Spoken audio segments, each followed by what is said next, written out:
everyone. Now, for the next design, we'll start off by taking the cloth material and then at the bottom using a cloth chalk, make these markings to it. Make these two slightly horizontal lines and then slowly begin to bunch it up and make folds to it as such. Do this until the other line. Now as you draw to the other line, then afterwards thread the needle, and then after you thread the needle, pull it through as such. After you pull it through, then bunch up one more time the bottom portion of it. Continue to stitch it through. Make another round to it as such. Now as you're going through, loop it around ever so slightly, and then this is what it should look like.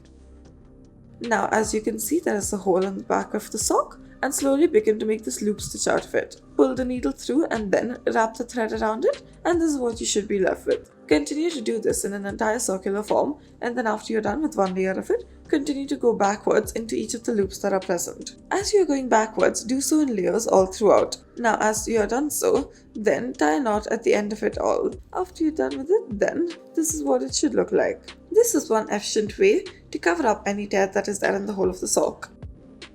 Now next, as you can see, there is a small hole in the sock. Slowly begin to thread your needle and then stitch around it as such. We are making these horizontal stitches to it and covering it up accordingly. As you're making these horizontal stitches, draw it together and then afterwards pull it tight. Take this earbud and afterwards begin to loop the thread around the needle and the earbud after they are placed side by side. Continue to do so. Now as you continue to do so, go a significant way up through these loops as such. Now, as you're doing so, as you can see, this is what it should look like. Then after you're done with it, pull it all the way through. After you pull it all the way through, then afterwards adjust it into place, make it into a circular shape, arrange it in the shape of a flower, and then insert it into place. Make sure it is grounded at this ball to the middle of it, and then this will be a good way to cover up a hole.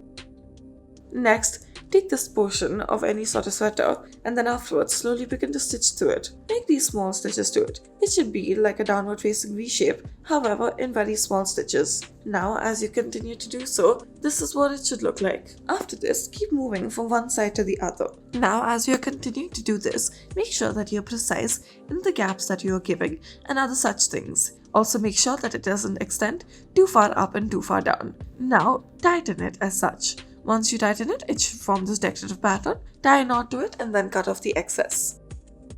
Next, start off by taking this portion and cut it out. Make sure it is evenly cut out. Afterwards, fold the insides over as such. After you fold it over, thread your needle and then begin to stitch through it. As you are stitching through it, you can see that we are making the slight diagonal stitch to it. It is a V-shaped stitch and then we are going from one side to the other. Now, in order to make this, we will be making horizontal stitches. However, they will end up being diagonal. Now, move from one side to the other and ensure that it is folded as you are moving from one side to the other as well. As you can see, this is what it should begin to look like when you are moving from one side to the other. It should also make this double line stitch onto the other side. Thank you for watching.